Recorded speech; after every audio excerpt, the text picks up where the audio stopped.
ജീവിത ദുരിതങ്ങൾക്കും ജീവിത തടസ്സങ്ങൾക്കെതിരെയുള്ള ദൈവിക ശാസന പ്രാർത്ഥനയാണ്.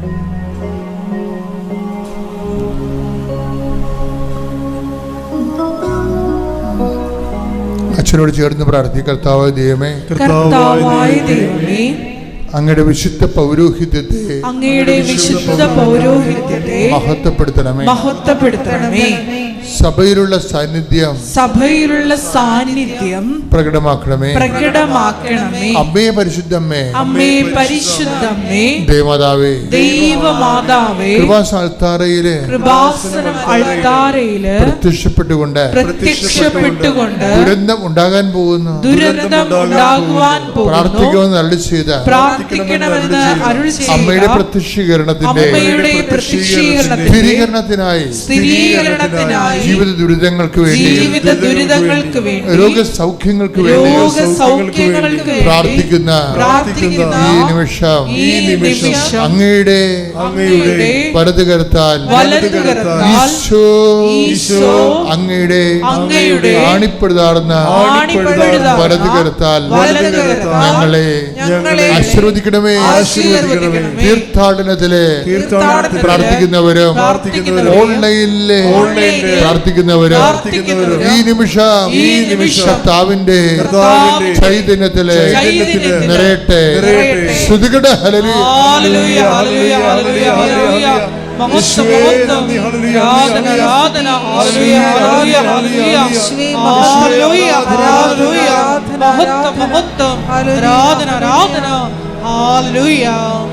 എന്റെ മക്കളെ, അച്ഛൻ ഇപ്പൊ പ്രാർത്ഥിക്കുമ്പോഴേ ഈ മക്കളില്ലാത്തവരില്ലേ, അവരടിവയറ്റി കൈവച്ച് പ്രാർത്ഥിക്കണം.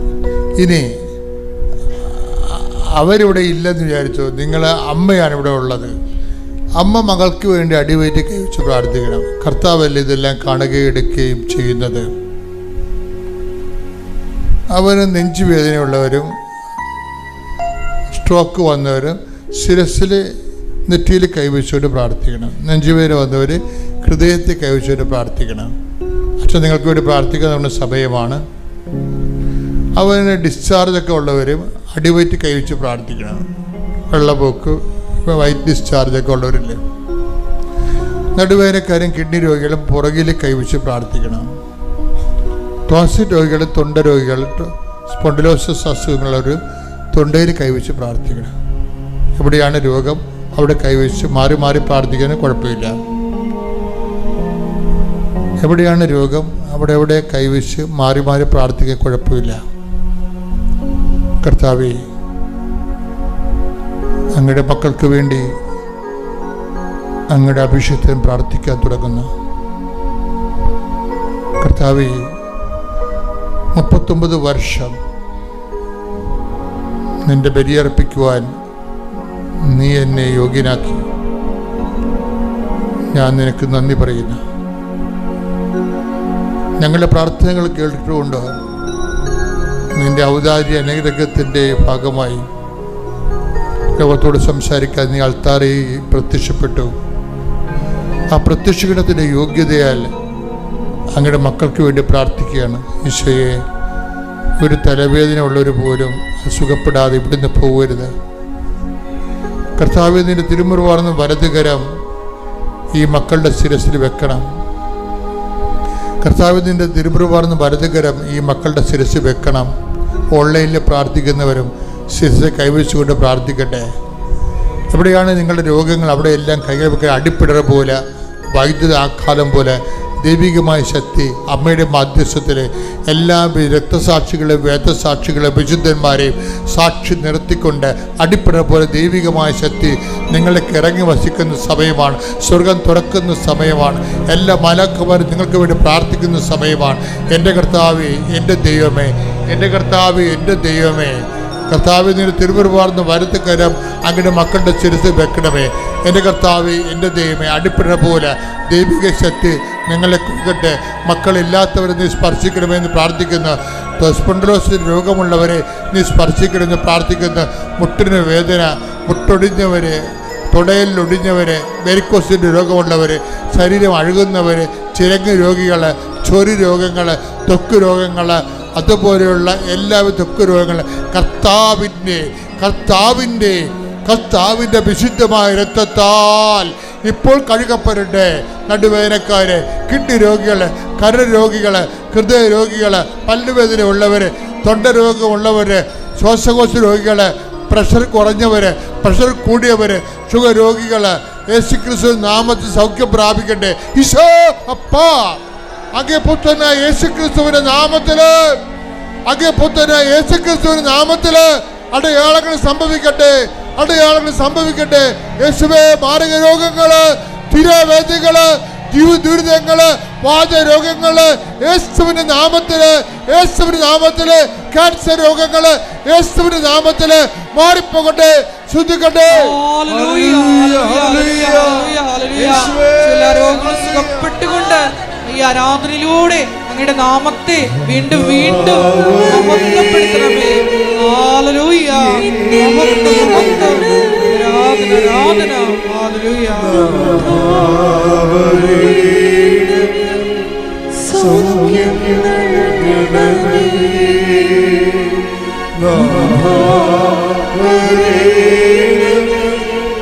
എന്നിൽ നിറയണമേ,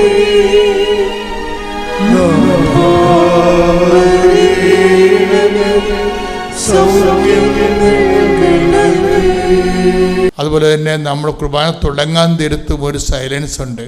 അനുതാപത്തിൻ്റെ, നിശബ്ദതയുടെ, ബഹളമില്ലാതെ മനുഷ്യൻ ദൈവമായിട്ട് കണ്ടുമുട്ടുന്നുമ്പോഴുള്ളൊരു ഹോംവർക്കാണ് ആ ടൈം. ദൈവമായിട്ട് കണ്ടുമുട്ടി കഴിഞ്ഞുള്ള ദൈവത്തോടുള്ള മനസ്സിൻ്റെ സംവേദനങ്ങളാണ് അവസാനത്തെ സേക്രഡ് സൈലൻസ് എന്ന് പറയുന്നത്.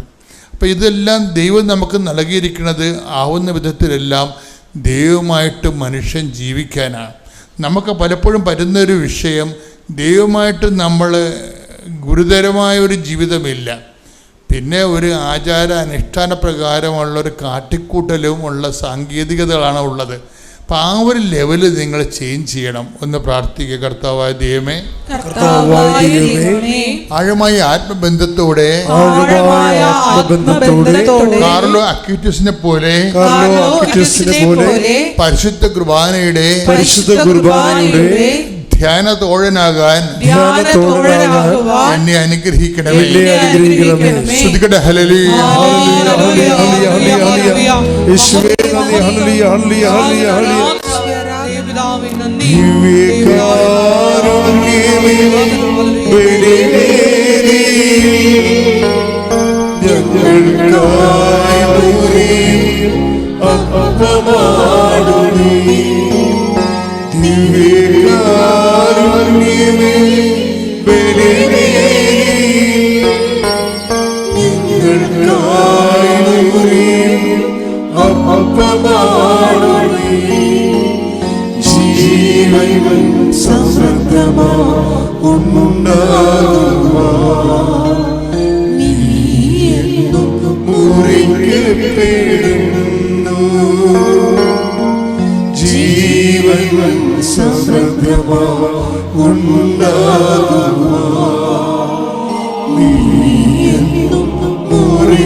പരിശുദ്ധ പരമദിവ്യകാരുണ്യത്തിന് ആരാധനയും സ്തുതിയും പുകഴ്ചയും ഉണ്ടായിരിക്കട്ടെ.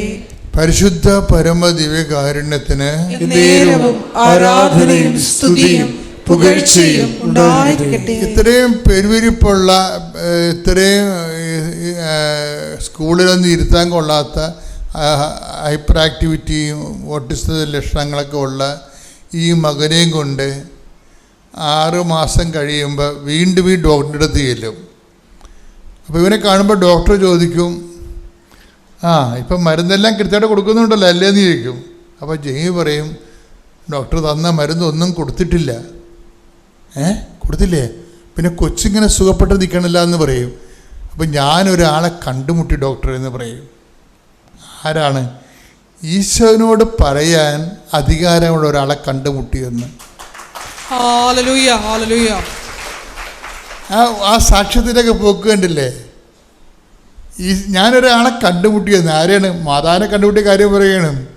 എന്നിട്ട് ജെയ്മി അതൊക്കെന്ന് പറഞ്ഞ ഒരു കാര്യമുണ്ട്. അമ്മയെ എനിക്ക് പുതിയ ആളല്ല, ഞാൻ കോൺവെന്റ് സ്കൂളിലാണ് പഠിച്ചത്, എനിക്ക് അമ്മേനെ അറിയാം. അപ്പോൾ എൻ്റെ മനസ്സ് പറഞ്ഞ് നമ്മൾക്ക് അമ്മേനെ എല്ലാവർക്കും അറിയാം, പക്ഷേ നമ്മൾ അറിയാത്ത അമ്മയാണ് കൃപാസനത്തിലത്. അത് വേറെ ഒരു ലെവലാണത്. കാര്യം എന്ന് വെച്ച് കഴിഞ്ഞാൽ ദുരന്തം ഉണ്ടാകാൻ പോണ് പ്രാർത്ഥിക്കണമെന്നാണ് 2004 ഡിസംബർ 7 അമ്മയുടെ പ്രത്യക്ഷ പറയണത്. അത് സിൽവർ ഗ്രേയിൽ സമയഘടികാരം നെഞ്ചിച്ചാർത്തിയിട്ട്, അപ്പോൾ ദുരന്തം ഒരു വിഷയം, ഒരു വ്യക്തി ഒരു ദുരന്തം അനുഭവിച്ചാൽ അതിന് ലോകത്ത് പ്രാർത്ഥിക്കാനുള്ള ഏക ഇടമാണ് കൃപാസനം. അതാണ് കൃപാസനം മാതാവ്. അപ്പം നിനക്ക് ദുരന്തമായിട്ട് തോന്നണം അത്. പക്ഷെ നീ ഈ ജെയ്മിയെപ്പോലെ തന്നെ ഇതുപോലെയുള്ള അനേകം മക്കളുണ്ട്. എന്ന് വെച്ച് കഴിഞ്ഞാൽ അതുപോലെ തന്നെ ഉടമ്പടി എന്തുമാത്രം ദൈവസ്നേഹത്തോടെയാണ് പറയണത്. ഞാൻ എൻ്റെ മകനെ സുഖപ്പെടുത്തണമെന്ന് അമ്മയോട് പറഞ്ഞിട്ടില്ല. അതാണ് പറയണത്. ഞാൻ എൻ്റെ മകനെ സുഖപ്പെടുത്തണമെന്ന് അമ്മയോട് പറഞ്ഞിട്ടില്ല. ഞാൻ അമ്മയോട് പറഞ്ഞത് അവൻ വളർന്നു വരികയാണ്, അവൻ്റെ കാലത്ത് അവന് ജീവിക്കാൻ പറ്റുന്ന ഒരു സാഹചര്യം ഉണ്ടാകണം. വളരെ മിനിമമാണ് ആഗ്രഹിക്കുന്നത്. എന്ന് വെച്ചാൽ നാട്ടുകാർ അവനെ കൈവെക്കരുത്, അവന് ജീവിച്ചു പോകണം. മിനിമമാണ് ഞാൻ ചോദിച്ചത്. അമ്മ തന്നത് മാക്സിമം ആണെന്ന്. ശ്രുതിക്കട്ടെ ഹല്ലേലൂയ. ഹല്ലേലൂയ ഹല്ലേലൂയ ഹല്ലേലൂയ ഹല്ലേലൂയ ഹല്ലേലൂയ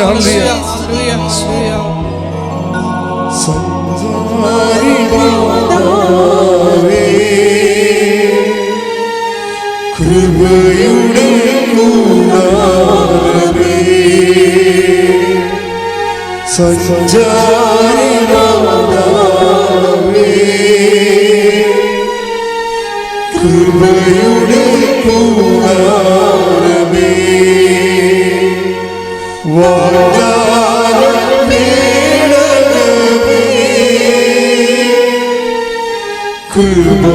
കൃപാസനത്തിൻ്റെ അമ്മേ വാഗ്ദാനമേടകമേ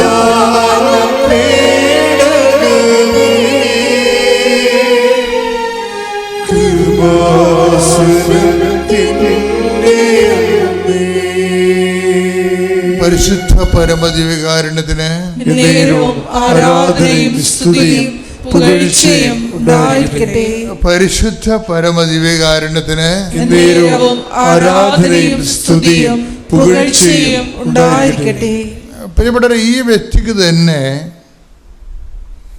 എപ്പോഴും ഇങ്ങനെ അപ്ഡേഷൻസ് ഉണ്ടാകും.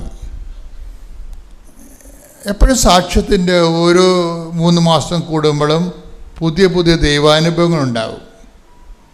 ഇപ്പം നമ്മളോട് ഉടമ്പടി പുതുക്കിക്കൊണ്ടിരിക്കണത് എന്തുകൊണ്ടാണ് പുതുക്കിക്കൊണ്ടിരിക്കുന്നത്? 2 കാര്യമാണ് പുതുക്കുമ്പോൾ ഉണ്ടാകണത്. അതായത് ഒന്ന്, എൻ്റെ അനുഭവത്തിൽ ദൈവം ഇങ്ങനെ നമ്മളൊരു ഉടമ്പടിയിലാണെങ്കിൽ ദൈവം ഇങ്ങനെ നമ്മളെ ഓരോ വിഷയം അതിൻ്റെ തക്ക സമയത്ത് എടുത്തുകൊണ്ടിരിക്കും.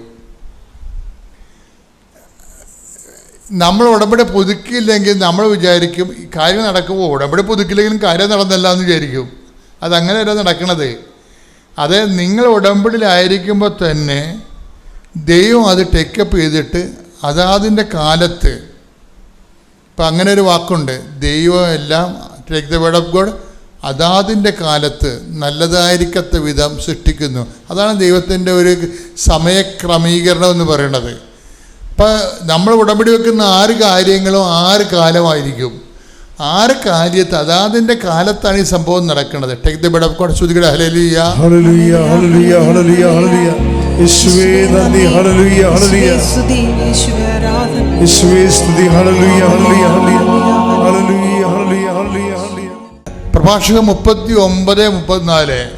ഒന്ന് മറ്റൊന്നിനേക്കാൾ മോശമാണെന്ന് പറയാനാവില്ല. ഒന്ന് മറ്റൊന്നിനേക്കാൾ മോശമാണെന്ന് പറയാനാവില്ല.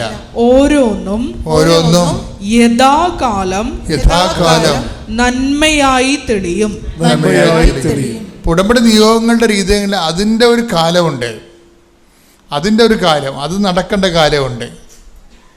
ഇപ്പോൾ നമ്മൾ ഇപ്പോൾ 2ാം ക്ലാസ്സിൽ പഠിക്കുന്ന വ്യക്തിക്ക് 3ാം ക്ലാസ്സിൽ 1ാം ക്ലാസ്സിൽ ചേർക്കുമ്പോൾ തന്നെ 3ാം ക്ലാസ്സിൽ കൊണ്ടുവന്നിട്ട് ഇരുത്തത്തില്ല. അപ്പം അതുപോലെ തന്നെയാണ് അതാതിൻ്റെ കാലമുണ്ട്. അപ്പം അതുകൊണ്ട് നമ്മൾ ഉടമ്പടി പുതുക്കത്തിലാണെങ്കിലുള്ള ഗുണമെന്ന് പറയുന്നത് ദൈവം ഈ വിഷയങ്ങൾ ഓരോ അതിൻ്റെ സമയമാകുമ്പോൾ ചെയ്ത് മാറ്റും. അപ്പം നമ്മൾ ഓർക്കണമെന്ന് വെച്ചാൽ പിശാച് പ്രവർത്തിച്ച് പറയും, അയ്യോ ഞാനിപ്പോൾ ഉടമ്പടിയിലല്ലല്ലോ, എന്നിട്ട് എൻ്റെ കാര്യം നടന്നല്ലോ. അതിൻ്റെ കാര്യം നമ്മൾ അവിശ്വസ്തരായിരുന്നാലും ദൈവം ശ്രദ്ധിക്കട്ടെ. ഹല്ലേലൂയ സഞ്ചാരി മാതാവേ ശ്രദ്ധിക്കട്ടെ. ഹല്ലേലൂയ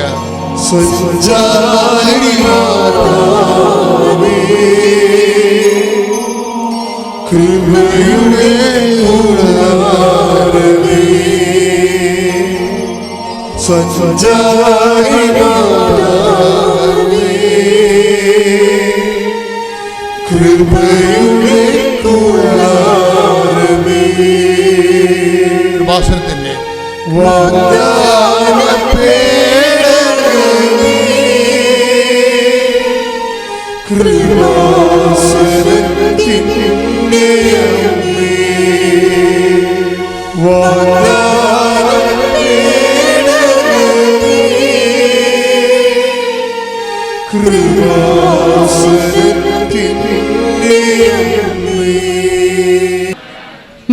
സാമ്പത്തിക ബുദ്ധിമുട്ട് കാരണം എനിക്ക് കയ്യിൽ നിന്ന് കാശ് കൊടുത്ത് അങ്ങോട്ട് പോകാനുള്ള കഴിവുണ്ടായില്ല. വിസയും ടിക്കറ്റും എല്ലാം അവർ ഫ്രീ ആയിട്ട് അയച്ചു തന്നു. ഇത്ര അനുഗ്രഹം എനിക്ക് തന്ന മാതാവിന് 1000 നന്ദി. ഇവിടെ വന്ന് പ്രാർത്ഥിക്കുന്ന എല്ലാവർക്കും മാതാവിൻ്റെ അനുഗ്രഹം കൂടുതൽ കിട്ടട്ടെ എന്ന് പ്രാർത്ഥിക്കുന്നു. എൻ്റെ പേര് ലൈസമ്മ. ഞാൻ താമസിക്കുന്നത് ചുങ്കത്ര പള്ളിക്കുത്ത് എന്ന് പറഞ്ഞ സ്ഥലത്തു നിന്നാണ് ഞാൻ വരുന്നത്. ഞാനിവിടെ ഉടമ്പടി എടുക്കാനുണ്ടായിരുന്ന കാരണം എനിക്ക് ഒരു മകനായിരുന്നു ഉണ്ടായിരുന്നത്, ആകെ ഒരു മകൻ. അവൻ്റെ അച്ഛൻ 1 വയസ്സായപ്പം മരിച്ചുപോയി. അപ്പം ഞാൻ കൂടുതൽ ഈ മോന് വേണ്ടി തന്നെയാണ് ജീവിച്ചുകൊണ്ടിരുന്നത്. അവൻ പഠിക്കാനൊക്കെ നല്ല മിടുക്കനായിരുന്നു, നല്ല മാർക്കോടുകൂടി 10ാം ക്ലാസ്സും +2 എല്ലാം പാസ്സായി കഴിഞ്ഞപ്പോൾ അവൻ ആദ്യം എന്നോട് പറഞ്ഞിരുന്നു ഞാനിവിടെ ഡിഗ്രിക്ക് പഠിക്കാം.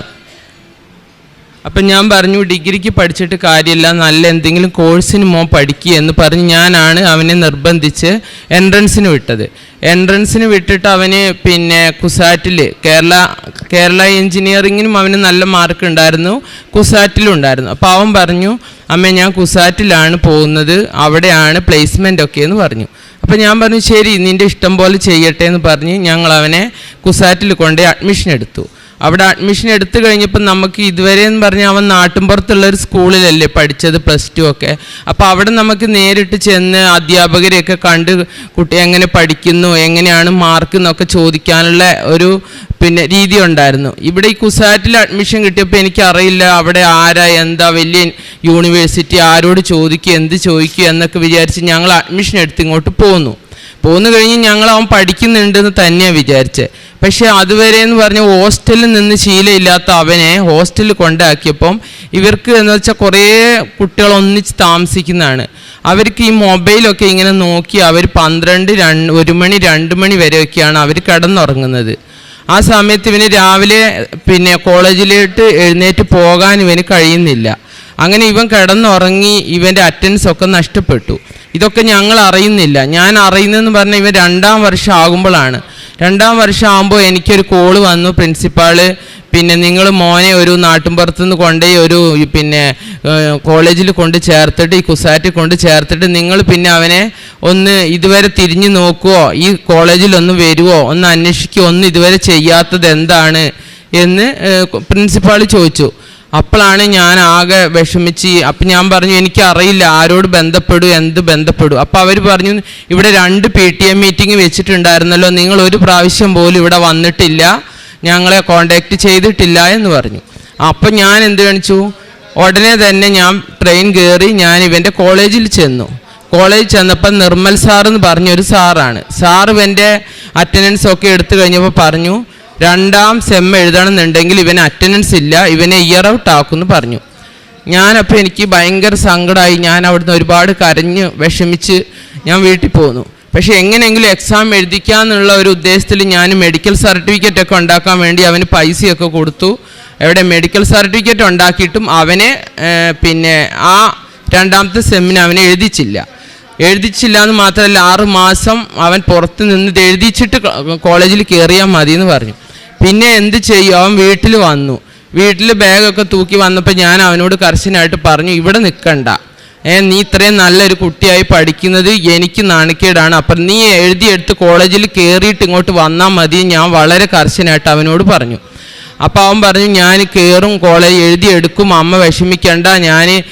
അവൻ എന്നോട് പറഞ്ഞു, ഞാൻ ജീവൻ ഉണ്ടെങ്കിൽ ഞാൻ എഴുതിയെടുക്കും. അങ്ങനെ അവൻ എന്നോട് പറഞ്ഞു. എന്നിട്ട് ഞങ്ങൾ ഇവനെ തൃശ്ശൂർ ഒരു ട്യൂഷൻ സെൻറ്ററിൽ ഇവന് ഭയങ്കര ബുദ്ധിമുട്ടാണ് എന്ന് പറഞ്ഞപ്പോൾ രണ്ടാമത്തെ സെമ്മ് ട്യൂഷന് കൊണ്ടാക്കി. പക്ഷെ അവിടെ ചെന്നപ്പോൾ ഇവൻ അവിടെ ക്ലാസ്സിൽ കയറുന്നില്ല. അവൻ പറഞ്ഞു, രണ്ട് രീതിയിലാണ് ക്ലാസ് എടുക്കുന്നത്, എനിക്ക് ശരിക്കും അങ്ങ് മനസ്സിലാവുന്നില്ല എന്ന് പറഞ്ഞു. പിന്നെ ഞാൻ ചോദിച്ചു, പിന്നെ നീ എന്ത് ചെയ്യാൻ പോവും? ഇല്ലമ്മേ, ഞാൻ വീട്ടിലോട്ട് വരുന്നില്ല, ഹോസ്റ്റലിൽ തന്നെ നിന്ന് പഠിക്കും എന്ന് പറഞ്ഞു. ഞാൻ പറഞ്ഞു, രണ്ടാമത്തെ സെമ്മ് പിന്നെ അടുത്തത് ഇതെല്ലാം കൂടെ നിന്നെക്കൊണ്ട് കഴിയുമോ? ആ കഴിയുമെന്ന് പറഞ്ഞു. ഞാൻ കഴിയും എന്നുള്ള വിശ്വാസത്തിൽ നിന്നു.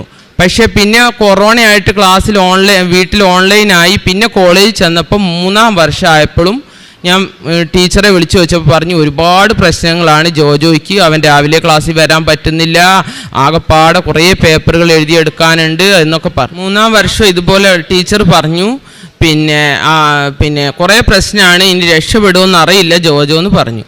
അപ്പോൾ എനിക്ക് ഇനി കൂടുതലൊന്നും ചിന്തിക്കാനില്ല. ഞാൻ കൃപാസനത്തെക്കുറിച്ച് കുറേ മുൻപ് തന്നെ കേട്ടിട്ടുണ്ടായിരുന്നു. അപ്പോൾ എനിക്ക് അത്ര ഒരു വിഷമം ഇല്ലാത്തതുകൊണ്ട് കൃപാസനം എന്താ ഏതാ എന്നൊക്കെ ആൾക്കാർ പറഞ്ഞപ്പോൾ എനിക്ക് വരാൻ തോന്നിയില്ല. പക്ഷേ ഇവൻ വീണ്ടും പഠിത്തമൊക്കെ ഇവൻ പുറകോട്ട് പോകുകയാണ്, ഇവൻ്റെ ഭാവി അനിശ്ചിതത്തിലാണ്, ഇവനിനി നല്ലൊരു നല്ലൊരു ഭാവി ഉണ്ടാവില്ല എന്ന് എനിക്കൊരു തോന്നലുണ്ടായപ്പോൾ ഞാൻ ഒന്നും ആലോചിച്ചില്ല. നേരെ ഞാൻ കൃപാസനത്തിൽ വന്ന് ഉടമ്പടി എടുത്ത് ഞാൻ പോയി കഴിഞ്ഞിട്ട് പിന്നെ 3-6 മാസം കൂടുമ്പോഴാണല്ലോ എക്സാം വരുന്നത്. പിന്നെ ഞാൻ മാതാവിനോട് മാത്രം പ്രാർത്ഥിച്ചു, ഇനി അവൻ്റെ കാര്യം മാതാവ് നോക്ക് എന്ന് ഞാൻ മാതാവിനോട് പറഞ്ഞു. അങ്ങനെ ആ കാര്യങ്ങൾ അങ്ങനെ നടന്നുകൊണ്ടിരിക്കുമ്പോഴാണ് ഞങ്ങൾക്ക് വീട് ഉണ്ടാക്കിയാൽ ഞങ്ങൾക്ക് 10 ലക്ഷം രൂപയുടെ കടബാധ്യത ഉണ്ടായിരുന്നു. അത് കഴിഞ്ഞ് ഞാൻ 4-ാം വർഷമായി. അത് കഴിഞ്ഞപ്പോൾ ഇവന് പഠിക്കുന്നുണ്ട് എന്നുള്ളൊരു വിശ്വാസത്തിലാണ്. പക്ഷേ ഇപ്പോൾ കഴിഞ്ഞ പ്രാവശ്യം ടീച്ചർ പറഞ്ഞു, അവന് കുറേ പേപ്പറുകൾ ഉണ്ടായിരുന്നു എഴുതിയെടുക്കാൻ. അത് എഴുതിയെടുക്കും എന്നുള്ളൊരു വിശ്വാസമൊന്നും എനിക്ക് മാതാവ് ഇവിടെ വന്നതുകൊണ്ട് എനിക്കുണ്ടായിരുന്നു. പക്ഷേ ഇപ്പോൾ കഴിഞ്ഞ പ്രാവശ്യം ടീച്ചർ പറഞ്ഞു, അവർക്ക് പോലും അത്ഭുതമായിരിക്കുന്നു, ജോജോ ആ പേപ്പറുകൾ മുഴുവൻ എഴുതിയെടുത്തിട്ടുണ്ട്, ഇനി അവന് ഏപ്രിൽ അവസാനത്തെ സെമ്മിൻ്റെ ഉള്ളൂ, അതെന്തായാലും അവൻ പാസ്സാകും എന്ന് പറഞ്ഞു. എനിക്കത് കേട്ടപ്പോൾ ഭയങ്കര വിഷമം. കാരണം ഞാനതിന് ഒരുപാട് നന്ദി പറയാനുള്ളത് അമ്മ മാതാവിനോടും തിരുക്കുമാരനോടുമാണ്. അല്ലെന്നുണ്ടെങ്കിൽ അവന് എങ്ങനെ തലകുത്തി മറിഞ്ഞാലും ഇത്രയും സെമ്മൊന്നും അവൻ എഴുതിയെടുക്കാൻ കഴിയില്ല. അപ്പോൾ ഇപ്രാവശ്യം ടീച്ചറും വിളിച്ചു പറഞ്ഞു, ഇനി അമ്മ വിഷമിക്കേണ്ട, എല്ലാം അവൻ റെഡിയാക്കിയിട്ടുണ്ട്. അപ്പോൾ അതങ്ങനെ. പിന്നെ രണ്ടാമത്തെ നിയോഗം എന്ന് പറഞ്ഞാൽ എനിക്ക് കുറച്ച് കടബാധ്യത ഉണ്ടായിരുന്നു. അപ്പം ഞങ്ങൾക്ക് മാസം 10,000 രൂപ വെച്ച് ലോൺ അടച്ചുകൊണ്ടിരുന്നതാണ്. അപ്പോൾ ഈ 10 ലക്ഷം ആയിക്കഴിഞ്ഞപ്പോൾ അതിൻ്റെ കുടിശ്ശികയായി. ആദ്യം 2-3 ലക്ഷം അടച്ചത് മൊത്തം ഈ പലിശയിൽ പോയിക്കൊണ്ടിരിക്കുക. പിന്നെ 1.5 വർഷത്തോളമായി അതിൻ്റെ കുടിശ്ശിക ഇങ്ങനെ കിടക്കുക. അപ്പം മാനേജർ പറഞ്ഞു, ബാങ്കിൽ നിന്ന് നോട്ടീസ് വരും, ആകെ പ്രശ്നമാണ്, അവസാനം ജപ്തി വരെ ആവുന്ന അവസ്ഥയിലേക്ക് വരുമെന്ന് പറഞ്ഞു. അപ്പം ഞാൻ വിചാരിച്ചു, ഇനി എന്ത് ചെയ്യും, പെട്ടെന്ന് നമുക്ക് ഇത്രയും രൂപ എവിടെ നിന്ന് അടയ്ക്കാനുണ്ടാവും. അപ്പം ഞാനിവിടെ ഉടമ്പടി എടുത്ത് പോയി ഏകദേശം ഒരു 4 ദിവസം കഴിഞ്ഞപ്പോൾ ഒരാൾ ഞങ്ങളെ വീട്ടിൽ വന്ന് മുട്ടുന്നുണ്ട്. അപ്പം ഞാൻ വാതിൽ തുറന്ന് നോക്കുമ്പോൾ എന്നോട് പറഞ്ഞു, ഇതാണോ ഇന്ന പഴയമ്പള്ളിലെ വീടെന്ന് ചോദിച്ചു. അതേന്ന് പറഞ്ഞു. എന്താ നിങ്ങളുടെ ആവശ്യം? അപ്പം പറഞ്ഞു, നിങ്ങൾക്ക് അവിടെ കുറച്ച് പറമ്പ് വെറുതെ കിടക്കുന്നില്ലേ? അപ്പോൾ 1 ഏക്കർ പറമ്പ് ഞങ്ങൾക്ക് ഒന്നും ചെയ്യാതെ വെറുതെ ഇങ്ങനെ കിടക്കുന്നുണ്ട്. ഞങ്ങൾ സാമ്പത്തിക ബുദ്ധിമുട്ടുകൊണ്ട് ആ പറമ്പിൽ ഒന്നും ചെയ്തിട്ടില്ല, വെറുതെ മരുഭൂമി പോലെ പറമ്പ് കിടക്കുക, അതും വഴിയില്ല, കുറേ ഉള്ളേരിയയിലാണ് ആ പറമ്പ്. അപ്പോൾ അയാൾ പറഞ്ഞു, ഞാൻ പൂക്കോട്ടുംപാടം എന്ന് പറഞ്ഞാൽ അവിടുന്ന് കുറച്ച് ദൂരമാണ്, അവിടുന്ന് വരികയാണ്, നിങ്ങളെ പറമ്പിൽ കുറച്ച് കളിമണ്ണുണ്ടെന്ന് പറഞ്ഞു. അപ്പോൾ എനിക്ക് വിശ്വസിക്കാൻ കഴിഞ്ഞില്ല. കാരണം അത്രയും വർഷം ആ പറമ്പ് അവിടെ കിടന്നിട്ട് ഇന്ന് വരെ അങ്ങനെ ആരും പറഞ്ഞിട്ടില്ല. അപ്പം ഞാൻ ചോദിച്ചു, നിങ്ങളിത് എങ്ങനെ കണ്ടുപിടിച്ചു ഇവിടെ കളിമണ്ണുണ്ടെന്ന കാര്യം? ഒന്നുമില്ല, ഞങ്ങൾ ഈ നാട്ടിൽ വണ്ടി ഇറങ്ങിയപ്പോൾ ഞങ്ങൾക്ക് തോന്നി ഇതിലേ ഒന്ന് വരണമെന്ന് തോന്നി, അങ്ങനെ ഞങ്ങൾ ഓരോ പറമ്പും ഇങ്ങനെ നോക്കുമ്പോൾ നിങ്ങളെ പറമ്പിൽ കളിമണ്ണുണ്ടെന്ന് പറഞ്ഞു. അപ്പോൾ ഞാൻ പറഞ്ഞു, കളിമണ്ണിന് എന്താ ഏതാണെന്നൊന്നും എനിക്കറിയില്ല ഈ കളിമണ്ണിനെ കുറിച്ച്. അപ്പോൾ അവർ പറഞ്ഞു, ചട്ടിയും കലമൊക്കെ ഉണ്ടാക്കുന്ന മണ്ണാണ്, അതിന് സാധാ മണ്ണിനേക്കാളും നല്ല വില കിട്ടുമെന്ന് പറഞ്ഞു. അപ്പോൾ എൻ്റെ മനസ്സിൽ, കാരണം ഇവിടെ കടബാധ്യത വന്ന് കിടക്കുന്നു, വീട് നോട്ടീസ്, അപ്പോൾ ഇത് എങ്ങനെയെങ്കിലും കുറച്ച് കടം വീട്ടാലോ എന്ന് എൻ്റെ മനസ്സിൽ ആരോ ഇങ്ങനെ പറയുന്ന പോലെ തോന്നി. അപ്പം ഞാൻ പറഞ്ഞു, ശരി ആയിക്കോട്ടെ, നിങ്ങൾ ആ മണ്ണെടുത്തോ, അതിനിപ്പോൾ എന്താ ചെയ്യണ്ടേ? അപ്പോൾ അവർ പറഞ്ഞു, ജിയോളജിയിൽ നിന്നും ഒക്കെ പഞ്ചായത്തിൽ നിന്നൊക്കെ പെർമിഷൻ കിട്ടണമെന്ന് പറഞ്ഞു. പിന്നെ അവർ പെർമിഷനുള്ള പേപ്പറുകൾ ഇങ്ങനെ നീക്കിക്കൊണ്ടിരിക്കുകയാണ്. അപ്പോൾ അവർ 10 സെൻറ്റിൻ്റെ 10 സെൻറ്റിനാണ് അവർ പെർമിറ്റ് എടുത്തത്. 10 സെൻറ്റിൻ്റെ പെർമിറ്റ് എടുത്തു കഴിഞ്ഞാൽ തന്നെ ഞങ്ങളുടെ കടബാധ്യത ഏകദേശം വീട്ടാൻ പറ്റുമെന്ന് അവർ പറഞ്ഞു. അങ്ങനെ ഈ പെർമിറ്റൊക്കെ കിട്ടി ഏകദേശം 6 മാസമായി കഴിഞ്ഞപ്പോൾ ഇവർ മണ്ണെടുക്കാൻ തുടങ്ങിയപ്പം സത്യത്തിൽ അവിടെ കളിമണ്ണില്ല. എടുത്ത കൊശവൻ വെറുതെ ഇങ്ങനെ അവർ കുഴിച്ചെടുത്ത ആ ഒരു ഭാഗത്ത് മാത്രമേ കളിമണ്ണുള്ളൂ. അത് കഴിഞ്ഞ് അവർ പിന്നെ ഇത് എന്താ അവർക്ക് തെറ്റിപ്പോയതാണോ എന്ന് വിചാരിച്ച് അടുത്ത കുറച്ച് മാറി അവിടെയും കുഴിച്ച് നോക്കുമ്പോൾ അവിടെയും സംഭവം കളിമണ്ണില്ല. ആകെ കിട്ടിയത് 9 ലോഡ് കളിമണ്ണാണ്. സത്യത്തിൽ ആ പറമ്പിൽ എവിടെയും കളിമണ്ണില്ല. അപ്പോൾ അവർ പറഞ്ഞു ഇത് ഭയങ്കര അത്ഭുതമാണ് ഇവിടെ നടന്നിരിക്കണേ, ഞങ്ങൾ ജീവിതത്തിൽ ആദ്യമായിട്ടാണ് ഞങ്ങൾ ഈ കളിമണ്ണ് ഉള്ളത് കൊണ്ട് മാത്രമാണ് ഇത്രയും പൈസ കൊടുത്ത് ഞങ്ങൾ ഇതിന് പെർമിറ്റ് എടുത്തത്. അല്ലെന്നുണ്ടെങ്കിൽ ഞങ്ങൾക്ക് ഇവിടെ പെർമിറ്റ് എടുക്കേണ്ട ആവശ്യം എന്ത്? ഈ 10ഓ 20ഓ ലോഡ് മണ്ണിന് വേണ്ടി ഞങ്ങൾക്ക് പെർമിറ്റ് കിട്ടേണ്ട ഒരു കാര്യവും ഞങ്ങൾക്കില്ല. ഏതായാലും എടുത്തു പോയില്ലേ, ഇനിയിപ്പോൾ ഈ മണ്ണ് ഞങ്ങൾ വെട്ടുകയല്ല, അതായത് ഇഷ്ടികളത്തിന് കൊടുത്തേക്കാം, കുറച്ച് തൽക്കാലം നിങ്ങളുടെ ബുദ്ധിമുട്ട് മാറും എന്ന് പറഞ്ഞു. അങ്ങനെ അവർ എല്ലാം കൂടി ഞങ്ങൾക്ക് ഒരു 3 ലക്ഷം രൂപ ഞങ്ങൾക്ക് ആ പറമ്പിൽ നിന്ന് കിട്ടി. അപ്പം ഞാൻ മനസ്സിലാക്കി അവിടെ കളിമണ്ണില്ലാത്തടത്ത് ഞങ്ങളുടെ സാമ്പത്തിക ബുദ്ധിമുട്ട് കണ്ട് അമ്മ മാതാവ് ഇവരെ അവിടെ കൊണ്ടുവന്ന് കളിമണ്ണ് കാണിച്ചു കൊടുത്തതാണ്.